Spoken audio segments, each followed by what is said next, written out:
যোৱা বছৰ যদিও এই সমষ্টিটো কাৰোবাক আমাক প্ৰাৰ্থিত্ব দিলেহেঁতেন বিজেপিৰ পৰা আমি বহুত ভোটত ওলাই গ'লোহেঁতেন তিয়ক সমষ্টি ৰাইজ যথেষ্ট সন্তুষ্ট আমাৰ যিবিলাক পদক্ষেপ লৈছে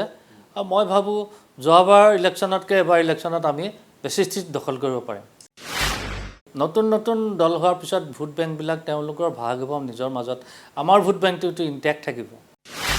মই কৈ দিব বিচাৰিছোঁ এইটো ক'বলগীয়া কথা নহয় মই ভাবোঁ কংগ্ৰেছৰো বহুত কৰ্মী এতিয়া আকৰ্ষিত হৈছে বিজেপিৰ প্ৰতি লাহে লাহে প্ৰতিদিনে কংগ্ৰেছ বা বেলেগ দলৰ পৰা আহি বিজেপিত জইন কৰিছে বাই দিছ টাইম এপ্ৰিললৈ ইলেকশ্যন হ'ব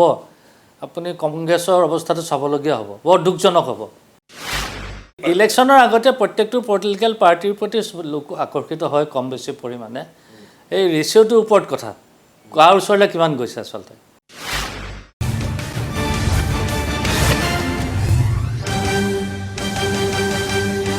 নমস্কাৰ মাই নিউজ এনিৰ বিশেষ অনুষ্ঠান পলিটিকাৰ মাজলৈ মই প্ৰণয় বৰদলৈ আপোনালোকক জনাইছোঁ স্বাগতম আজিৰ পলিটিকাত এজন বিজেপিৰ প্ৰদেশ বিজেপিৰ এজন জ্যেষ্ঠ নেতা বৰ্তমানৰ আগন্তুক যি নিৰ্বাচন হ'বলৈ গৈছে নিৰ্বাচনৰ প্ৰাৰ্থিত্ব প্ৰত্যাশী আমাৰ সৈতে আছে শান্তনু গগৈ গগৈৰে মই স্বাগতম জনাইছোঁ আমাৰ এই অনুষ্ঠানলৈ মই আপোনাৰ পৰা জানিব বিচাৰিছোঁ আপুনি এইবাৰ নিৰ্বাচনত আপুনি প্ৰাৰ্থিত্ব প্ৰত্যাশী বুলি আমি যিমান জানো আপুনি কোনটো পূৰ্বতে আপুনি এবাৰ মৰিয়নি সমষ্টি বা বিজেপিৰ নিৰ্বাচন খেলিছিলে আপুনি 2011 চনত এইবাৰ আপোনাৰ সমষ্টি কি হ'ব সমষ্টি পাৰ্টীয়ে আমাৰ ভাৰতীয় জনতা পাৰ্টি এটা কেডাৰ বেছ পাৰ্টি সাধাৰণতে পাৰ্টীয়ে য'তেই আমাক নিৰ্দেশ দিয়ে ততেই ইলেকশ্যন খেলোঁ কিন্তু মোৰ যদি চইচৰ কথা আপুনি সোধে দুটা সমষ্টি মোৰ অতি প্ৰিয় তিয়ক আৰু মৰিয়নি কিহৰ কাৰণে তিয়ক মানে যোৱাবাৰ তিয়ক আৰু মৰিয়নি কিহৰ কাৰণে একচুৱেলি যোৰহাট আৰু শিৱসাগৰ জিলালৈ গঠিত হৈছে যোৰহাট লোকসভা সমষ্টিত এই যোৰহাট লোকসভা সমষ্টিত মই প্ৰায় 15 বছৰ ধৰি কাম কৰি আছোঁ আৰু প্ৰায়বিলাক সমষ্টিৰ মানুহৰ লগতে মোৰ এটা ভাল সংযোগ আৰু পৰিচয় আছে তাৰ ভিতৰতে এইকেইটা সমষ্টিৰ লগত মোৰ অলপ উইকনেছ আছে কিয়নো মই যোৰহাটত ডাঙৰ হোৱা যোৰহাটতে স্কুল পঢ়া এটা সময় আৰু তেতিয়াৰ পৰা মোৰ বহুত মানুহ তাৰ লগত চিনাকি আছিলে অলপ চফ্ট কৰ্ণাৰ এটা আছে আৰু মৰিয়নিটোৰ কথাটো হ'ল কি মৰিয়নিটোত মই ইলেকশ্যন খেলি হাৰিলোঁ 11 চনত মোৰ জীৱনত প্ৰথম ইলেকশ্যন মই মৰিয়নিৰ পৰাই খেলিছিলোঁ সেই হেতুকে মৰিয়নিৰ প্ৰতি মোৰ এটা পাৰ্চনেল উইকনেছ আছে নাই এতিয়া আপুনি নিৰ্বাচন প্ৰত্যাশী কিন্তু আপুনি দুটা সমষ্টি কাৰণ সাধাৰণতে যিসকল প্ৰাৰ্থিত্ব প্ৰত্যাশী প্ৰায়সকলে এটা সমষ্টি বাচিলে সেই সমষ্টিটোৰে কাম কৰে আৰু সেই সমষ্টি ভোটাৰৰ সৈতে পৰিচয় হয় তাৰ পৰা তেওঁ জনপ্ৰতিনিধি হ'ব বিচাৰে আপুনি দুটাকৈ সমষ্টি লোৱাৰ আৰু কাৰণ কি কাৰণ দুটাকৈ সমষ্টি লৈছে একচুৱেলি দুটা সমষ্টিয়ে মোৰ সমানে প্ৰিয় আৰু পাৰ্টীয়ে য'তেই এই দুটা সমষ্টিৰ ভিতৰতে মোক দিয়ে কিন্তু আমি জনাত তিয়ক যিটো সমষ্টি এই সমষ্টিটো অসম গণ পৰিষদ দলৰ দখলত আছে ৰেণুপমা ৰাজখোৱাৰ বিধায়ক গতিকে আপুনি ভাবেনে যে এইবাৰ যিটো নিৰ্বাচনতো অসম গণ পৰিষদৰ বিজেপিৰ মাজত মিত্ৰতা হ'ব গতিকে মিত্ৰতা হ'লে অসম গণ পৰিষদ দলৰ পৰা বিজেপিয়ে সমষ্টি লাভ কৰিবনে একচুৱেলি এইটো কথাটো ষ্টেট আৰু চেণ্ট্ৰেল হাইকমাণ্ডে ডিছকাশ্যন কৰে চেণ্ট্ৰেল পাৰ্লিয়ামেণ্টাৰী বৰ্ড এলায়েন্সত আমাৰ এলায়েন্স পাৰ্টনাৰ বিজেপি এজিপি গতিকে এলায়েন্সৰ ক্ষেত্ৰত ঊৰ্ধ্বতম কৰ্তৃপক্ষই আমাৰ ওপৰত কি কৰে সেইটো মই ক'ব নোৱাৰিম এনেই নিজৰ কি ধাৰণা কাৰণ আপুনি কি ভাবে যে আপুনি যদি আপোনাক মৰিয়নি মানে তিয়ক সমষ্টিত আপোনাক প্ৰাৰ্থিত্ব দিয়ে তাত অসম গণ পৰিষদ দলৰ যিহেতু তাত এটা শক্তিশালী ভেটি আছে যিহেতু তাত বিধায়িকা আছে গতিকে সেই সমষ্টিটো আপুনি আনিবলৈ সক্ষম হ'ব নিশ্চয় কাৰণ আমাৰ বিজেপি লাষ্ট কেইবছৰমানত আমাৰ ভেটি যথেষ্ট তাত সুদৃঢ় যোৱা বছৰ যদিও এই সমষ্টিটো কাৰোবাক আমাক প্ৰাৰ্থিত্ব দিলেহেঁতেন বিজেপিৰ পৰা আমি বহুত ভোটত ওলাই গ'লোহেঁতেন এইটো তিয়ক সমষ্টি কিন্তু মৰিয়নিত কিন্তু বিজেপি এতিয়াও ইমান খোপনি পুতিব পৰা নাই মৰিয়নিতো আপুনি নম্বৰ 1 ইলেকশ্যন সমষ্টি বুলি ক'ব লাগিব তাত 17টা গাঁও পঞ্চায়তৰ 11টাই আমাৰ হাতত বিগত পঞ্চায়ত নিৰ্বাচনত হয় আৰু আপোনাৰ পৰা এই কথা জানিব বিচাৰিছে আপুনি বিজেপিৰ এগৰাকী বহুত দিন হ'ল বিজেপিত আপুনি যোগদান কৰা এতিয়া বিজেপিৰ পৰিভৰ হৈছে বিজেপিত কিন্তু আপোনালোকে হয়তো কিমান দিন হ'ল আপুনি বিজেপিত যোগ দিয়া মই এক্টিভলি 96-ৰ পৰা আছোঁ তাৰ 2 বছৰ আগতেও এনে ধৰক কাৰ্যকৰ্তা হিচাপে আছিলোঁ মানে কেজুৱেলি কেতিয়াবা হেৰি কৰি কিন্তু ফুল্লি মই 96-ৰ পৰা আছোঁ 1996 চনৰ পৰা আপুনি বিজেপি কৰিছে হয় 22টা বছৰ ধৰি আপুনি বিজেপি কৰিছে হয় হয় কিন্তু সেই সময়ৰ বিজেপিৰ যিটো গ্ৰহণযোগ্যতা আজিৰ দিনত বিজেপিৰ গ্ৰহণযোগ্যতা যথেষ্ট বৃদ্ধি পালে গতিকে এনেকুৱা অভিযোগ আছে যে বিজেপি যিবিলাক নতুনকৈ বিজেপি হৈছে তেওঁলোকৰ ইয়াতে তেওঁলোকৰ পৰিভৰত আমাৰ পুৰণি যিবিলাক বিজেপি কৰ্মী নেতাকৰ্মী তেওঁলোকক অলপ আঁতৰাই পেলোৱা হৈছে যিটো আৰ পি শৰ্মাই অভিযোগ কৰিছিলে কি ক'ব বিচাৰিব তেওঁৰ পাৰ্চনেল ভিউটো তেওঁৰ মই ভাবোঁ দক্ষতা থাকিলে কোনেও কাকো মানে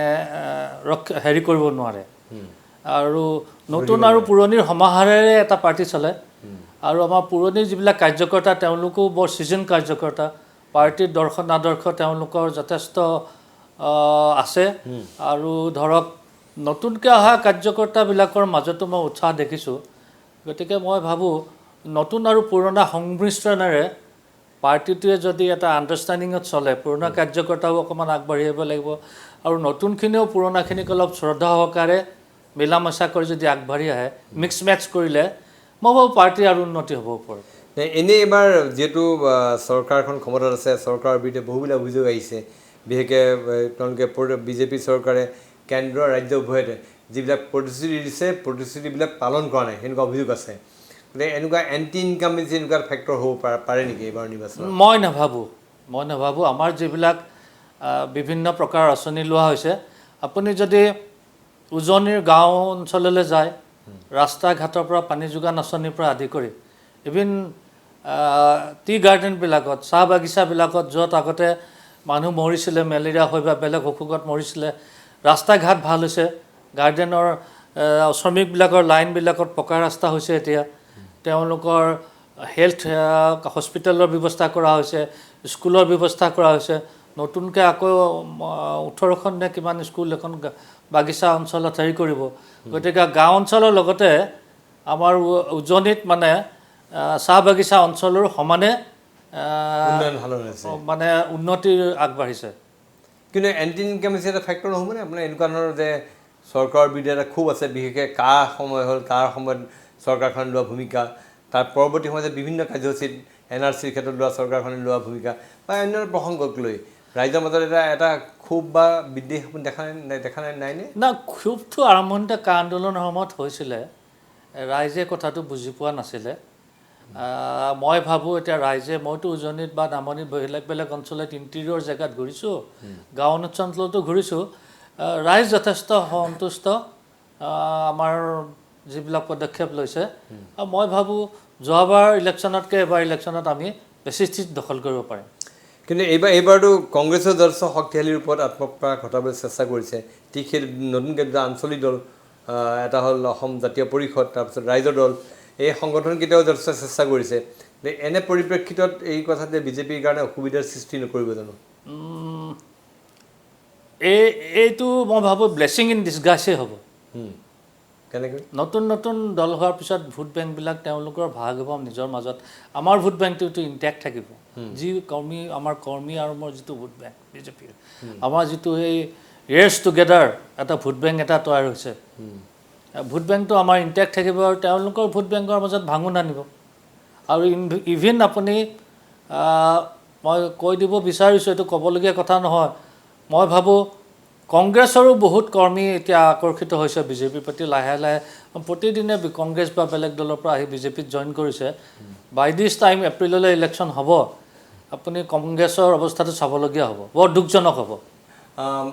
এই যিখিনি কথা আপুনি ক'লে যে এইবাৰ ৰাইজ ভোটাৰ বিজেপিৰ প্ৰতি আকৰ্ষিত হৈছে কিন্তু যিবিলাক ক্ষোভ বা কা বিৰোধী যিবিলাক শক্তি এই শক্তিবিলাক যদি একত্ৰিত হয় তেতিয়াহ'লে নিঃসন্দেহে বিজেপিৰ প্ৰতি ভাবুকি সৃষ্টি নকৰিবনে সেইটো মই নাভাবোঁ কিয়নো কা আন্দোলনটোতো যিখিনিয়ে কৰিছিলে তেওঁলোকৰ নিজৰ ভিতৰতে বিভাজন হৈছে এতিয়া তেওঁলোকৰ নিজৰ ভিতৰতে ডেইলি নতুন তেওঁলোকৰ আলোচনা চলি আছে আৰু কেতিয়াবা নিজৰ পৰা ওলাইও গৈছে তেওঁলোকৰ মানুহ কিছুমান আকৌ সোমাইছেও গতিকে মই ভাবোঁ ৰাইজে সদায় এটা ষ্ট্ৰং মানে ৰুলিং পাৰ্টি বিচাৰে যোনে শাসনত অধিষ্ঠিত হয় তেওঁলোকৰ মনোবাঞ্ছাবিলাক পূৰ্ণ কৰিব পাৰে মানে কংগ্ৰেছে বিজেপিক প্ৰত্যাহ্বান দিবলৈ সক্ষম নহ'ব নট এট অল কি বেচিছত ক'লে আপুনি আপুনি গাঁও অঞ্চলত গ'লে দেখিব যে আমাৰ পাৰ্টিৰ প্ৰতি মানুহবিলাকে আমাৰ পাৰ্টিৰ লোকেল লিডাৰবিলাকৰ লগত কংগ্ৰেছৰ প্ৰায়বিলাক মানুহে এতিয়া মানে সংযোগ স্থাপন কৰিছে যে আমি বিজেপিলৈ আহিব বিচাৰিছোঁ ইমান দিন আমি উন্নতি দেখা নাছিলোঁ প্ৰায়বিলাক জেগাতে এটা মানে কি বুলি কয় এইটো এটা নতুন ট্ৰেণ্ড এটা হৈছে এতিয়া যে বিজেপিত জইন কৰা ট্ৰেণ্ডটো কিন্তু আজি কংগ্ৰেছতো জইন কৰিছে কংগ্ৰেছতো বহুত শিল্পী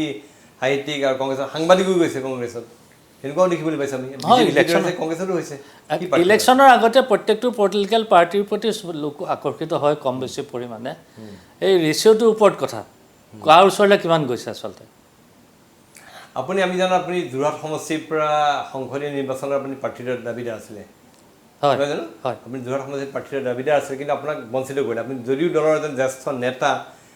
দলত সুদীৰ্ঘদিন ধৰি দলক সেৱা কৰিছে আপুনি দলৰ মিডিয়া চেলৰ আপুনি মুৰব্বী আছিলে এটা সময়ত আমি জানাত কিন্তু আপোনাক দলে সেই সময়ত টিকেট নিদিলে আপুনি কি ভাবে যে আপুনি দলত আগবঢ়োৱা সেৱাৰ আপুনি যথাযোগ্য স্বীকৃতি পোৱা নাই নহয় আমাৰ একচুৱেলি পাৰ্টিৰ টিকেটৰ সময়ত বহুত ফেক্টৰ চাই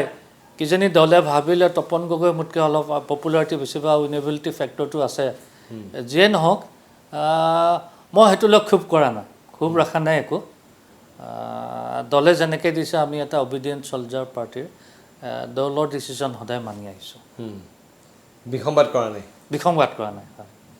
কিয় ভাবে কিয় আপুনি নাপালে অন্য এজনে পালে তাৰ পৰা প্ৰাৰ্থিত্ব ৰাজনীতিত আচলতে টিকেটৰ ক্ষেত্ৰত বহুত ফেক্টৰে কাম কৰে লোকেল ফেক্টৰ আছে আপোনাৰ চেণ্ট্ৰেল পাৰ্লামেণ্টাৰী কমিটিৰো ফেক্টৰ আছে এইবিলাক চববিলাক মিলি এটা কম্বিনেশ্যনৰ এটা যাক দিলে কামাখ্যা প্ৰসাদ তাছা তেওঁতো আপোনাৰ তেওঁ তাৰ স্থানীয় নহয় বুলি উত্থাপন হৈছিল সেই সময়ত তেওঁ তাৰ স্থানীয় নহয় তেওঁ আপোনালোকে নবীন আপুনি কামাখ্যা প্ৰসাদ তাছা ডাঙৰীয়া যোৰহাটৰ ইঞ্জিনিয়াৰিং কলেজৰ ওচৰতে থাকে ঘৰ তেওঁৰ খুৰাক দীনেশ্বৰ তাছা এসময়ত আমাৰ ডিষ্ট্ৰিক্ট প্ৰেচিডেণ্টো আছিলে গতিকে সেই পৰিয়ালটোৰ পাৰ্টিৰ প্ৰতি অলপ আনুগত্য আৰু ছেক্ৰিফাইচ আছে একেবাৰে নোহোৱা নহয় আপুনি ইয়াৰ পূৰ্বে যেতিয়া আছিলে বিজেপিৰ আপুনি বেলেগ বেলেগ মন্ত্ৰালয় আপুনি মন্ত্ৰালয়ৰ দায়িত্বত মানে মন্ত্ৰালয় আপুনি আছিলে মোৰ যিমান মনত পৰে আপুনি INB ইনফৰমেশ্যন এণ্ড ব্ৰডকাষ্টিং মন্ত্ৰালয়ত আছিলে আপুনি নহয় জানো তাত কেনেকুৱা ধৰণৰ দায়িত্বত আছিলে আপুনি ইনফৰমেশ্যন এণ্ড ব্ৰডকাষ্টিং মিনিষ্ট্ৰীৰ এটা উইং হ'ল film censor board central board of film certification এইটো এটা নেশ্যনেল বডি আছে নেশ্যনেল বডিটো এজন চেয়াৰমেনে হেড কৰে আৰু অল ইণ্ডিয়াৰ প্ৰায় 17,000মান অল ইণ্ডিয়া বডিটোত 17,000মান মেম্বাৰ থাকে কেতিয়াবা 15 কেতিয়াবা 17 মই চেয়াৰমেন হিচাপে মই পাইছিলোঁ অনুপম খেৰ আৰু শৰ্মিলা টেগৰ আৰু এই উত্তৰ পূৰ্বাঞ্চলৰ পৰা প্ৰতিনিধি হিচাপে মই CBFCত নেশ্যনেল বৰ্ডত মুম্বাইত আছিলোঁ আৰু মোৰ প্ৰথম জীৱনৰ অভিজ্ঞতা হ'ল এই তাতেই যিখিনি বৰ্ড মেম্বাৰ হিচাপে পাইছিলোঁ চব ষ্টলৱাৰ্ট আছিলে আৰু মই চবতকৈ কম বয়সীয়া আৰু মই ইনএক্সপিৰিয়েঞ্চ মই আছিলোঁ অলপ নাৰ্ভাছো হৈছিলোঁ প্ৰথমতে যে মোক ইয়াত চিলেক্ট কৰিলে মই কেনেকৈ আগবঢ়াম কিন্তু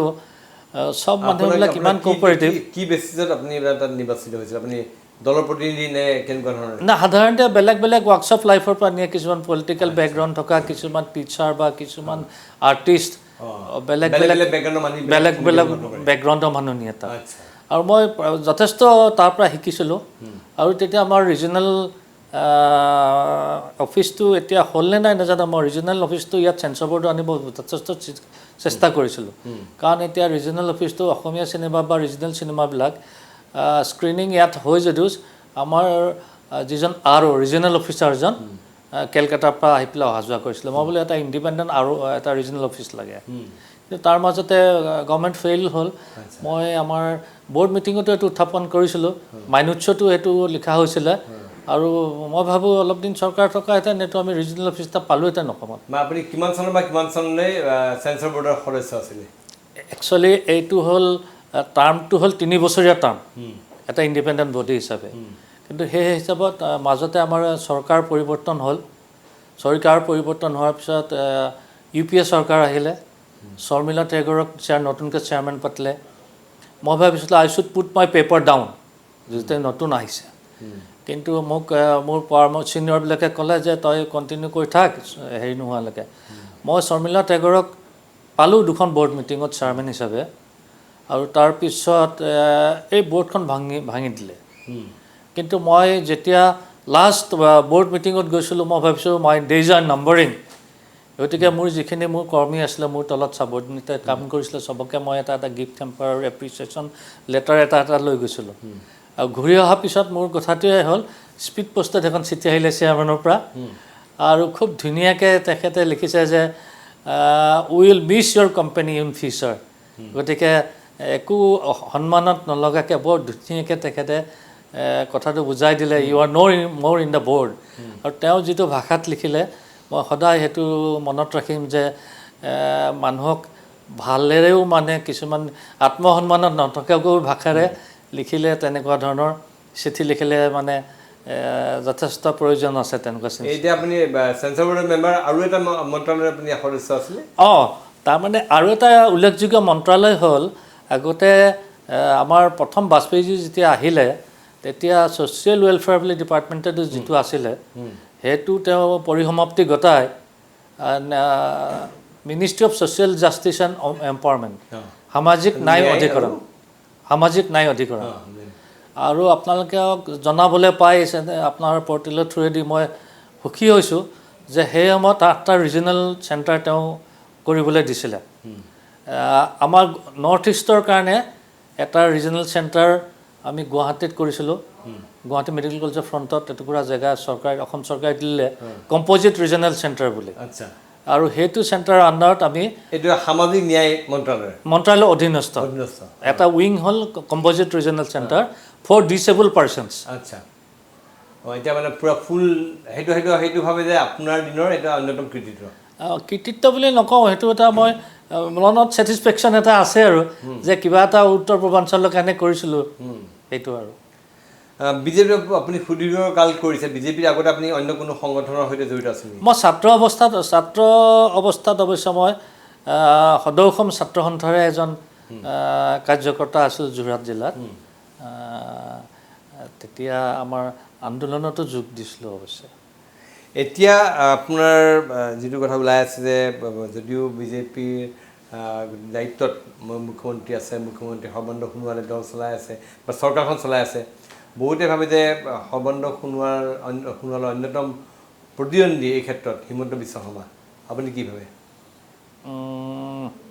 মই তেনেকুৱা বুলি নাভাবোঁ কাৰণ আমাৰ মুখ্যমন্ত্ৰী সোণোৱালদেৱে যিখিনি কাম কৰিছে বৰ্তমান দুয়োজনৰ মাজত বহুত আণ্ডাৰষ্টেণ্ডিং আছে বুলিয়ে ভাবোঁ আৰু ৰিচেণ্টলি যিটো SI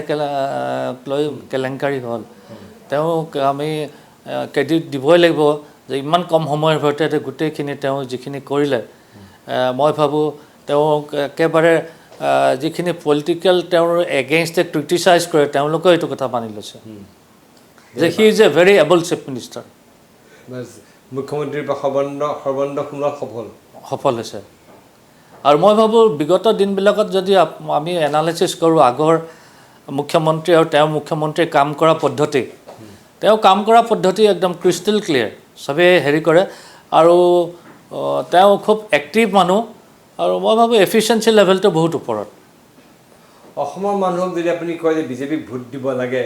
তাৰ কাৰণে আপুনি অসমৰ আহ্বান জনাব লাগে তাৰ কাৰণে কাৰণ পাঁচটা যদি আপোনাক ক'ব দিয়া হয় কিহৰ কাৰণে অসমৰ মানুহে বিজেপি দলক ভোট দি বিজেপিক ভোট দি জয়যুক্ত কৰাব লাগে আপুনি কি বুলি ক'ব আমাৰ যিবোৰ পলিচি 7 বছৰৰ পৰা 70 বছৰ লোকৰ কাৰণে বেলেগ বেলেগ পলিচি আছে সৰু বাচ্চা এটাৰ পৰা স্কুলত যোৱা ছাত্ৰ ছাত্ৰী প্ৰাইমেৰী লেভেলৰ পৰা মিডল স্কুল লেভেলৰ পৰা হাই স্কুল লেভেলৰ পৰা তাৰপিছত উচ্চ শিক্ষাৰ মাষ্টাৰ ডিগ্ৰীলৈকে বেলেগ বেলেগ পলিচি আছে শিক্ষাৰ ক্ষেত্ৰত কৃষকসকলৰ কাৰণে বেলেগ আছে আমাৰ যদি আপুনি পঞ্চায়ত ইলেকশ্যনৰ সময়ত যিখন ইলেকশ্যন মেনিফেষ্ট আমাৰ গ্ৰাছৰুট লেভেলৰ কাৰণে ইভিন যিবিলাক অঞ্চলত আপোনাৰ বানপানী ল' লাইং এৰিয়া ধৰক বানপানী সময়ত খাবলৈ বা ৰান্ধিবলৈ হেৰি নাথাকে গেছ বা খৰি নাথাকে তাৰ কাৰণেও আপুনি সৰু সৰু কথাবিলাকতো মানে ব্যৱস্থা লোৱা হৈছে আমি গছ বৃক্ষ ৰোপণ কৰি যাতে বানপানীৰ সময়ত খৰিৰ ভঁৰাল কিছুমান আমি তৈয়াৰ কৰোঁ প্ৰত্যেকটো গাঁৱত এখন আকৌ আপোনাৰ শ্মশানৰ ব্যৱস্থা কৰা হৈছে যে যিখন এগ্ৰিকালচাৰ বিল নতুনকৈ হেৰি হ'ল সেইখন ইটছ এ ৰিভলিউচনাৰী বিল মই ডিটেইলছ চাইছোঁ নিজেও ষ্টাডি কৰিছোঁ যে আমাৰ দুখন বিল তাৰ ভিতৰত তিনিখনৰ ভিতৰত মই আনা মানে ৰেডি হৈ অহা নাছিলে যে থমুকৈ ক'ব বিচাৰিছোঁ যে প্ৰথম বিলখনত প্ৰায় ২৭টা পইণ্ট আছে ২৫টা পইণ্ট আছে এই কৃষকক সুৰক্ষা দিবলৈ আৰু ছেকেণ্ড বিলখনত কৃষক আৰু আপোনাৰ ধৰক আমি যদি এটা কম্পজিট কৰোঁ কোনোবা কোম্পানী এটাৰ লগত যদি আমি কৃষক আৰু কোম্পানীৰ মাজত এটা জইণ্ট ভেঞ্চাৰ কৰোঁ দুইটা পক্ষকে সমানে সুৰক্ষা দিয়া হৈছে ইভেন কৃষকক বেছি সুৰক্ষা দিয়া হৈছে যে ভিলেজ লেভেলত আপোনাৰ সাব ডিভিজন লেভেলতো তেওঁলোকৰ ডিস্পুটবোৰ ক্লিয়াৰ কৰিবলৈ আৰু এনেকুৱা ডিস্পুট যদি সময়ত নহয় চেণ্ট্ৰেল গভৰ্ণমেণ্ট কেন ইণ্টাৰভেন তাত ক্লিয়াৰলি দিয়া আছে দুইখনতে যে কি ব্যৱস্থা কৰিব তাত মিডলমেন নাথাকিব এতিয়া অসমৰ যদি ৩জন ৪জন ল'ৰাই মিলি ভাবে যে আমি পিঁয়াজৰ ব্যৱসায় কৰিম তেওঁলোকে চ'ৰ্চৰ পৰা গৈ পেলাই নিজে পিঁয়াজ আনিবগৈ পাৰিব তাত মিডলমেন নাথাকিব গতিকে এইখনত এই মণ্ডিবিলাকৰ যিটো মানে আগতে মিডলমেন ছিষ্টেম আছিলে এতিয়া আপোনাৰ আমাৰ আকালি দলৰ এগৰাকী সদস্য গুচি গ'ল আপুনি যদি আকালি দলৰ চিফ প্ৰকাশ সিং বাদলৰ ইনকম টেক্স ফাইল চাই দেখিব যে তেওঁ ইনকম টেক্স ফাইলত এগ্ৰিকালচাৰ ইনকম দেখাইছে 5,000 crores per year how it is possible সেইটো এটা ডাঙৰ প্ৰশ্ন চিহ্ন হয় নহয় গতিকে এই কৃষি হেৰিটো আপোনাৰ হাৰিয়ানা পাঞ্জাব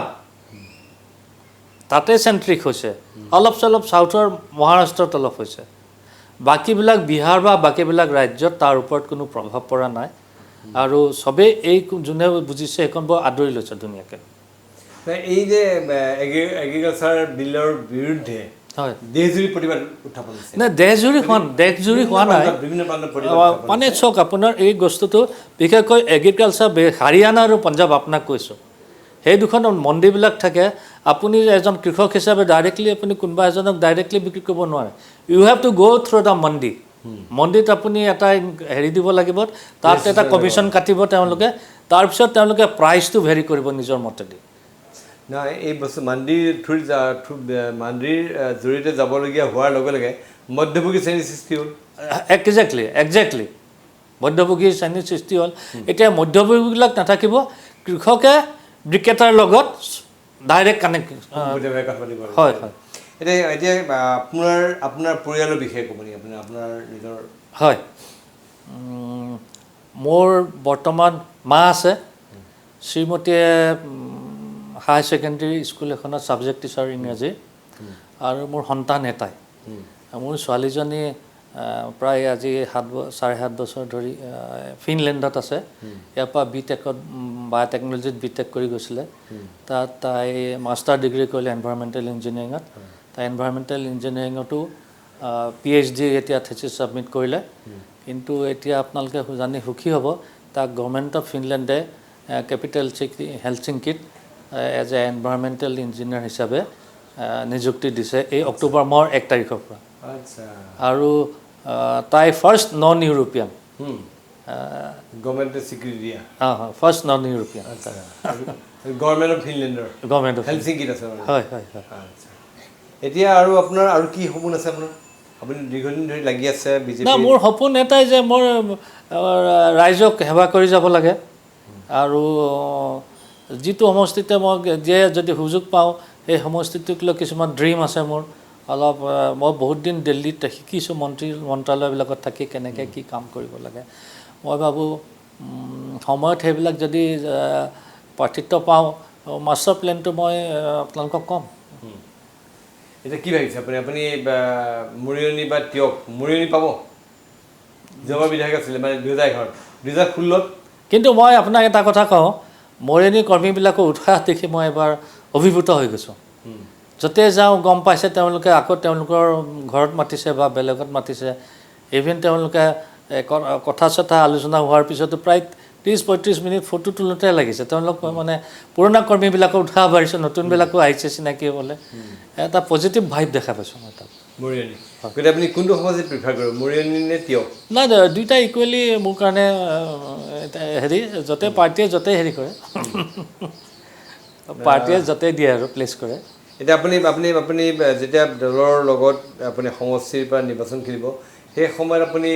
দলৰ গ্ৰাছৰুটত কাম কৰিব লাগিব এতিয়া মৰিয়নি দিয়ক দুইটা সমষ্টিত আপুনি কাম কৰি আছে আৰু গ্ৰাছৰুটত মোক সেই দুটা সমষ্টিৰ মানুহে 15-20 বছৰ ধৰি জানে অলৰেডি গ্ৰাছৰুট লেভেলত যথেষ্ট মই কামো কৰিছোঁ তো বেলেগ ছেমিনাৰ পৰ্যন্ত পাতিছোঁ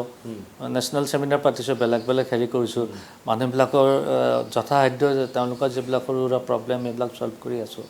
তেনেকুৱা ধৰণৰ শেষত আৰু আপুনি অসমৰ ৰাইজক কি ক'ব আপোনাক কিয় আপোনাক ভোট দি পঠিয়াব লাগে বিধানসভালৈ ৰাইজে যদি উপযুক্ত ভাবে আৰু ৰাইজে মোৰ লগত সদায় মই ৰাইজৰ লগতে থাকোঁ মাটিত বহিয়ে তেওঁলোকৰ লগত আলোচনা কৰোঁ গ্ৰাছৰুটত যাওঁ ইণ্টেৰিয়ৰ টু ইণ্টেৰিয়ৰ য'ত মানে লাইট নাই পানী নাই এইবিলাক অঞ্চলত যাওঁ আৰু চবেই আদৰি লৈছে মই ভাবোঁ আপুনি যেতিয়া নিস্বাৰ্থভাৱে কাম কৰিব চবেই চাইক'লজি বুজি পায় আজিকালি মানুহৰো হেৰি আছে আপোনাৰ কেন্দ্ৰীয় নেতৃত্বৰ কেইবাগৰাকী নেতাৰ সৈতে আপোনাৰ সুসম্পৰ্ক বুলি আমি জানিছিলোঁ তেওঁলোকৰ বিষয়ে ক'ব নেকি কাক কেনেকৈ কিমান ঘনিষ্ঠ তেওঁলোকৰ সৈতে নাই মই আমাৰ কেন্দ্ৰীয় নেতৃত্বৰ মই প্ৰেছিডেণ্ট হিচাপেও কেইবাজনক পাইছোঁ আৰু তেওঁলোকৰ পৰা বহুত শিকিছোঁ প্ৰত্যেকজন আমাৰ চেণ্ট্ৰেল লিডাৰে ছিনিয়ৰ মষ্ট লিডাৰৰ একোটা লাইব্ৰেৰী থাকে আৰু বিভিন্ন বিষয়ত তেওঁলোকৰ তাত কিতাপ আছে আৰু বিভিন্ন ছাবজেক্ট আপুনি যদি ইণ্টাৰেকশ্যন কৰে খাদ্যৰ পৰা আদি কৰি আপোনাৰ পলিটিক্সৰ পৰা আদি কৰি ইভিন ফেশ্বনৰ বিষয়েও তেওঁলোকৰ হেৰি আছে আৰু লেটেষ্ট আৰ্মছ এণ্ড ৱেপনছৰ কি হয় আৰু লেটেষ্ট কাৰেণ্ট এফেয়াৰ্ছ কি তেওঁলোকৰ পৰা মই বহুত কথা শিকিছোঁ মোক এজন মই আপুনি প্ৰমোদ মহাজনৰ সময়ত প্ৰমোদজীৰ সময়ৰ ঘটনা এটা কওঁ প্ৰমোদ মহাজনৰ সময়ত মোক সেইবাৰ তেওঁ ইলেকশ্যন খেলিব নিদিলে আৰু গোটেই ইলেকশ্যনটো আমি দুজনে চলাইছিলোঁ অসমত আৰু ৰাতিপুৱা গুৱাহাটীত হেলিকপ্টাৰত ওলাই যাওঁ ৰাতি 9:30 বজাত ঘূৰি আহোঁ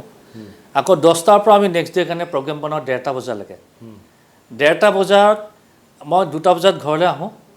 আৰু 4টা বজাত আকৌ ওলাই যাওঁ মই 2 ঘণ্টা মাত্ৰ হৈছিলোঁ আৰু তেখেতৰ পৰা মই বহুত শিকিছিলোঁ তেওঁ সদায় কৈছিল যে everyone must have a dream থাকিব লাগিব তেওঁ আৰু এটা কথা কৈছিল কোনোবা যদি আমাৰ লগত আছে সেইটো আমি অভিনন্দন জনাইছোঁ কোনোবাই যদি আমাৰ গতিপথত মাজতে এৰি থৈ যাওঁ তেওঁলোককো সমানে অভিনন্দন জনাইছোঁ কিন্তু আমাৰ গতিপথ আমি ঘূৰি নাচাওঁ আমি আগবাঢ়ি গৈয়ে থাকিব লাগিব আচ্ছা আৰু কোন প্ৰমোদ মহাজন গম পালোঁ আৰু কাৰ প্ৰমোদজীৰ লগত আছিলে মই প্ৰমোদ মহাজনজীৰ লগত খুব ক্ল'জ আছিলে মোৰ পাৰ্চনেল ক্ষতি হ'ল পলিটিকেল নহয় মই তেওঁৰ পৰা বহুত শিকিছিলোঁ সুষমা দিদিৰ পৰা সুষমাজী মৃত্যুত মই সেইদিনাখন মই লাষ্টত গৈ দিল্লী পোৱাৰ সময়তে তেওঁৰ মৃত্যু হ'ল মই ক'ব নোৱাৰোঁ ইট ইজ এ কোইনচিডেঞ্চ তাৰপিছত মই তেওঁ শটোক চৰণ স্পৰ্শ কৰি সেই শ্ৰদ্ধা জনাবলৈ পালোঁ যে পিছদিনাখন মই শ্মশানেও গৈছোঁ তেওঁৰ লগত সেইটো কিজানি তেওঁ মাতি নিয়াৰ নিচিনাই হৈছিলে মই যে পালোঁ সেইটো মোৰ নহ'লে ডাঙৰ এটা দুখ থাকি গ'ল তেওঁ আৰু কোন নেতা মোৰ মাননীয় ৰাজনাথজীৰ লগতো বহুত শিকিছোঁ তেওঁৰ পৰা বহুত কথা শিকিছোঁ এইবিলাক বহুত নিষ্ঠাৱান নেতা ইভেন আপুনি আমাৰ প্ৰধানমন্ত্ৰী যেতিয়া অল ইণ্ডিয়া জেনেৰেল ছেক্ৰেটাৰী আছিলে তেওঁ অসমত বহুত জেগাত আছিলে ঘূৰিছিলে তেতিয়া আমি তেওঁক পাৰ্টিৰ অৱস্থা ইমান ঠিক নহয় হোটেল প্ৰাগ কণ্টিনেণ্টেলত ৰাখোঁ আৰু ৰাতিপুৱা সদায় ব্ৰেকফাষ্টৰ সময়ত ময়ে যাব লাগে তেওঁ এটাই কথাই কয় ভায়া আজ কিয়া খিলাওগি তেওঁ বোলো আপ জানে তেতিয়া তেখেতে কৈছিলে আজ ভেজ মাঞ্চুৰিয়ান খাওঁ তেওঁ ভেজ মাঞ্চুৰিয়ানটো তেওঁ বহুত প্ৰিয় খাদ্য আমাৰ প্ৰধানমন্ত্ৰী মোদীজী হয় হয় তেতিয়া এখন গাড়ী আছিলে দীঘল গাড়ী মোৰ তেতিয়া এখন মাৰুতি 1000 আছিলে মানে হেৰি হ'লে মানে তেওঁ চৰকাৰ তেতিয়াও চিফ মিনিষ্টাৰ হোৱাৰ আগৰ কথা তেওঁ জেনেৰেল ছেক্ৰেটাৰী সংগঠন আছিলে সংগঠনৰ মুৰব্বী চেণ্ট্ৰেলত আৰু অসমত আমি আছিলে তেওঁ গুৱাহাটীত আছিলে এবাৰ এটা ঘটনা মানে ক'ব খুজিছোঁ শ্বৰ্টত আমি তেতিয়া মই শিৱসাগৰত এখন মিটিং কৰিছোঁ 5খন জিলা লৈ পেলাই আমি কাৰ্যকৰ্তা মানে যোগদান নেক্সট ডে আমি তিনিচুকীয়াত মিটিং আছে সেইখন শিৱসাগৰ মিটিংখন কৰি আমি ডিব্ৰুগড় চাৰ্কিট হাউচত আছোঁ ৰাতি 12:30 বজাত ফোন আহিলে দিল্লীৰ পৰা মই ফোনটো ধৰিব তলত নামি গ'লোঁ তেতিয়া ক'লে তেতিয়া আদবানীজীৰ অহা কথা আছিলে আদবানীজী PS-এ ক'লে তুমছে কিয়া বাত কৰোঁগি মোৰ লগত কিনো কথা পাতিব মইতো সাধাৰণ কাৰ্যকৰ্তা আমাৰ নৰ্থ ইষ্টৰ ইনচাৰ্জ আছিলে ভি সতীশজী তেওঁক মাতি আনিলোঁ পিছদিনাখন ৰাতি আদবানীজীৰ ৰাতিপুৱা মিটিংখন কেঞ্চেল কাৰণ সেই সময়ত আমাৰ ৰাজমাতা বিজয় ৰাজে সিন্ধিয়া তেওঁ মানে ডেট হেৰি হোৱা পিছদিনাখন প্ৰমোদজীক হেৰিক থ'বকৈ যাব লাগে মোদীজীক থ'ব যাব লাগে সেইখন মিটিং কেঞ্চেল যিহেতু এয়াৰপৰ্টত অলপ আমাৰ কাৰ্যকৰ্তা কিছুমান আহিছিলে তিনিচুকীয়াৰ পৰা বেলেগ যে তেওঁলোকো অলপ অসন্তুষ্ট হৈছিলে সেইবিলাক মেনেজ কৰি সেইবিলাকো এটা পুৰণা স্মৃতি আৰু সেইবিলাক আৰু গতিকে আপুনি আপোনাৰ পৰা কথা বুজিলোঁ যে নৰেন্দ্ৰ মোদীৰ পৰা আৰম্ভ কৰি ৰাজনাথ সিং এইসকল নেতাৰ সৈতে আপোনাৰ ঘনিষ্ঠতা আছে এতিয়াও আছে ইভিন মই আদবানীজীকো যথেষ্ট ৰেচপেক্ট কৰোঁ আৰু তেওঁ এজন গ্ৰাউণ্ড টু আৰ্থ লিডাৰ এবাৰ তেওঁ